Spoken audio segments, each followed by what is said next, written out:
All right, Shalom. Want to say call Allah, meaning all praise, honor, and glory to Yahweh, whom the world so ignorantly calls God, named Yahweh in the Hebrew. Yahweh Bahashem, Bahashem meaning in the name. Yahweh Bahashem, Yahweh Shai, in the name of his son, Yahweh Shai, whom the world so ignorantly calls so-called Jesus Christ, his name is Yahweh Shai. Call Allah, Yahweh, Bahashem, Yahweh Shai, Bahashem, Rakakwadash, and the Holy Spirit. Double honor to the apostles and elders at GMS to rule well. Peace and blessing to the occupants out there fighting, doing his work with truth and sincerity. Back here again with a quick lesson. And Lord willing, this is edifying to the elect men out there that are listening and watching these videos. I was listening to El Ariala video. It's on Elder Yashwami's page. And he made a point. When the Most High is playing, listen, Yahweh and the son Yahweh Shai are playing chess. So he'll use these so-called celebrities, right, to say certain things. Because remember, the Lord made a donkey talk.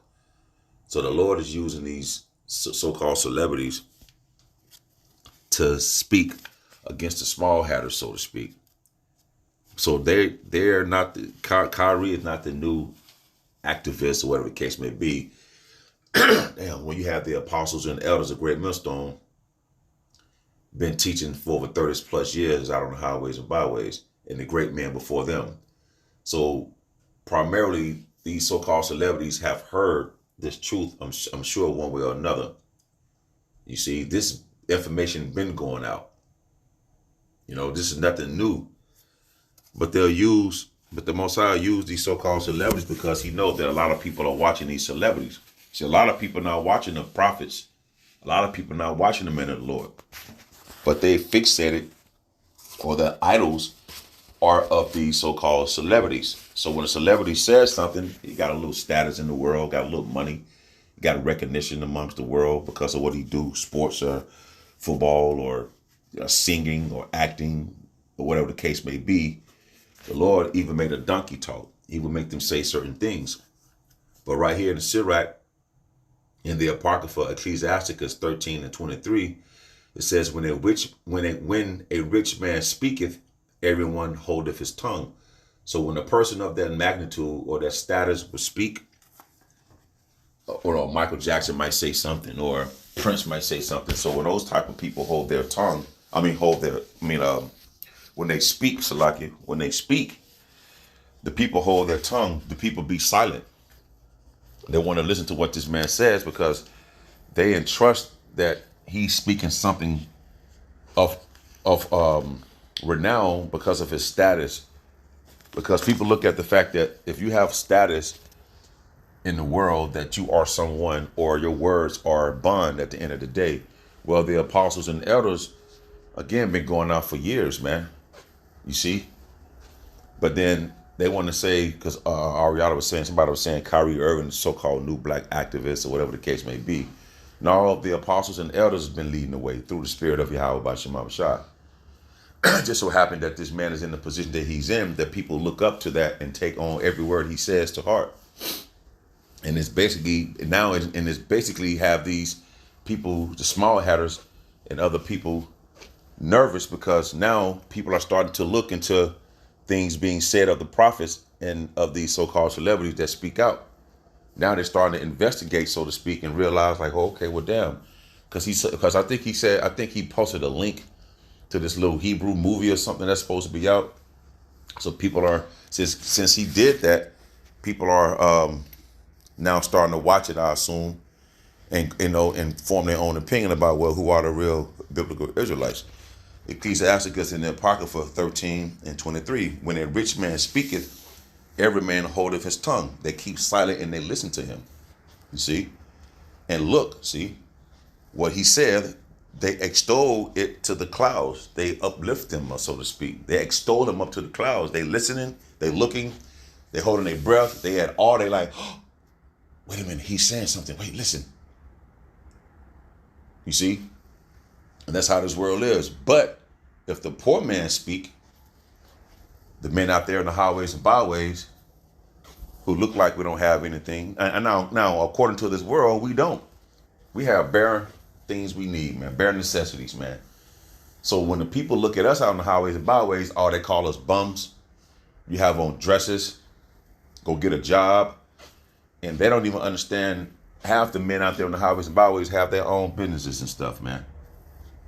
But you would never know that. But in the eyes of the people, we look poor. Beginning with our apostles and the elders and the men on down. We look poor into the world because we don't have that clout, so to speak. We don't have that money. We don't have that status of the world because we're not of the world. You understand? We give all praise, honor, and glory to Yahweh and the Son Yahweh Shai, man. You see?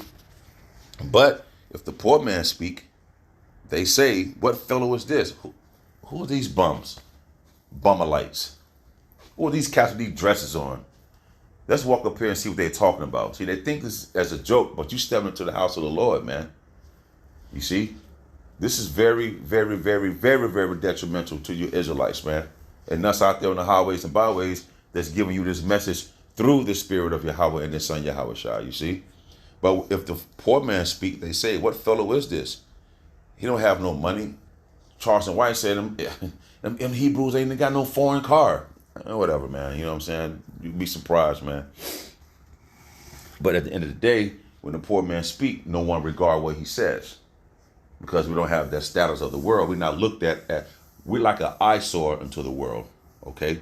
What fellow is this? And if he stumble, they will help to overthrow him. If he stumble over his words, if he's falling or whatever the case may be in a bad situation, they'll help to just go and push him down.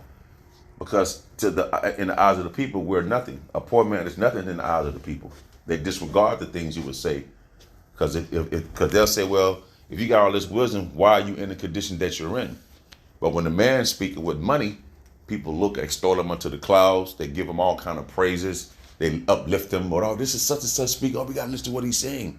But the Lord is using him. Listen, the Lord is playing chess. They playing chess. That's a chess move because he know all the people looking up to this, not looking up, but looking at this guy. But all he's doing is bringing attention more to the Israelites, man. Which, like Ariella was saying, man, we 10 years ago, man, wanted this to blast the news or whatever the case may be, man. You see? You Israelites need to wake up out of sleep, you so-called Negroes, Latinos, and Native Americans, man. So no, ain't no new black activists. None of that. The apostles and elders, brothers out here doing the work, the sacrifice, still sacrificing. They gave up things. They lost families. They lost businesses. You understand? Living from pillar to post. You see? No, man. This all through the spirit and power of Yahweh, Bahashim Abishah, by the way of him sending out the apostles out on the highways and byways, man. Like it says here in, there's a quick lesson, man. Like it says right here in Isaiah 30 and 20, and it says, and though the Lord give you bread of adversity and water of affliction, meaning the Lord know he's going to put us in a difficult situation, a form of slavery. You see? Isaiah 30 and 20, and though the Lord give you bread of adversity and water of affliction, I mean, that's talk about us being in a captivity, man. You see? But yet he was still with us. Although he put us through adversity and the bread of adversity, man, and the water of affliction, meaning we're going to go through hell getting these things or whatever the case may be. We're going to be put in slavery in a dire situation. Yet shall not thy teachers, so although the Lord be in this situation, so he's always been with us by always sending out his teachers, man, to wake up the so-called Negroes, Latinos, and Native Americans who are the true biblical Israelites, to warn you that the Lord is on his way to come back to get the elect of the nation of Israel, to warn you of whatever kingdom we was going to be in, that this will be the last rulership here in America, and the Lord's coming back to destroy this place. You understand? Yet shall not thy teachers be removed into a corner anymore, because the scripture said, think not that I set forth the apostles last. And that's what's happening. You had all these so-called poor righteous teachers, Muslims and 5%ers and you name it, man. They all had their turn. Now the apostles and the elders are being sent, you see, to proclaim, to broadcast to the world that the so-called Negroes, Latinos, and Native Americans are the true biblical Israelites, that the God of Abraham, Isaac, and Jacob is still here and never went anywhere, that that Yahweh Shai is on the way to come back, you know what I'm saying, to restore the remnant of the nation of Israel for a second time, to bring them back into our land and eventually the whole nation of Israel will be in the land that belong unto us. So the people in our land today don't belong there. So the Lord will set his true teachers, his true men up out there on the highways and byways to be seen as a spectacle unto the world. You understand? And that's what you're seeing happening out there today.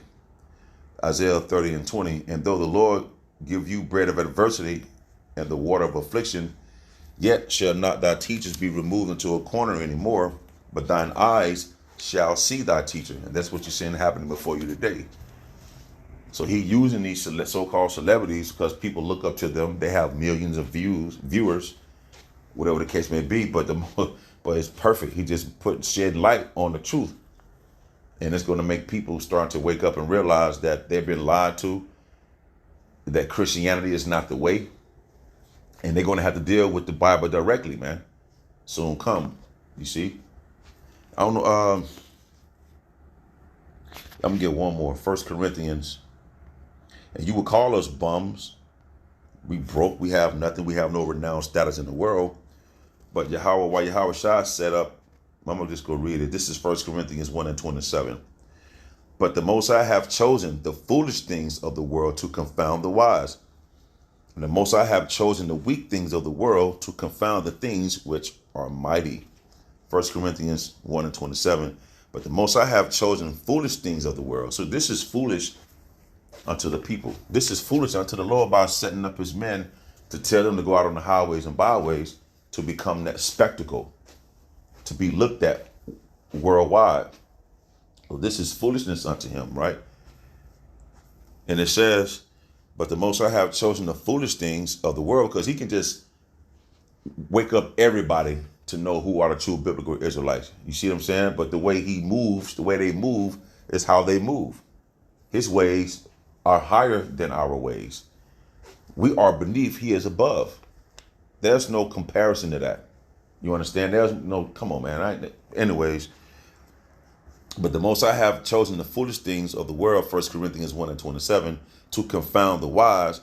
And the Most High have chosen the weak. See, we look weak. We don't have no protection. Think about it on the carnal level. We don't have no protection out there. We have no money, no protection, no army, no navy. We don't have none of that. No special forces. We don't have that. We weak in the eyes of the world. You see?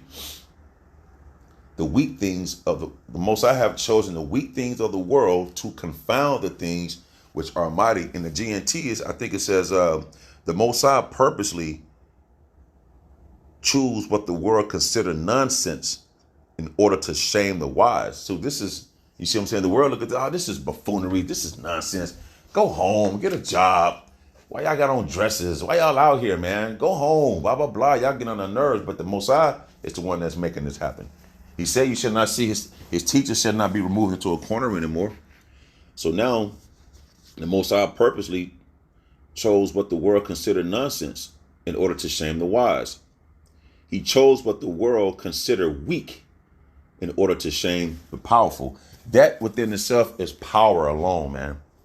How can something weak and fragile with no safety, no protection come out here confound the so-called wisest people on the planet? You people are not spiritual. That's power within itself. That's the power of Yahweh and the Son Yahweh Shai, man. Right there before your face. Chose the weak things. The gullible things. Is it gullible? I think that's what the word, to go out here and choose. He called these people, these men out here to go out here and confound the wise, man, who have no protection in whatever case may be. But the Lord has his angels around us, protecting us spiritually. That's what you don't see. And the base things of the world, things which are despised, have the Most High chosen, yea, and things which are not, to bring to naught things that are. So people, we are the base things in people's eyes. Okay? People despise us, but the Most High did the chosen, or the choosing, and chose the men of the Lord to go out on highways and byways to confound the wicked. Not celebrities. He's used them. That's a tool. That's a chess move. Because he knows that celebrity has, people idolize these people. People look up and worship these people. There's a lot of followers that come behind these celebrities. So the Lord knows what he's doing. So this has been going out, again, since the 70s, late 60s, 70s, on down now to what you see happening before you. The apostles and the elders of Great Millstone, and on down before you today, man. So this been going on for a while, man, for years. So Lord willing, I hope this is edifying. Until the next time, I shall say, Shalom.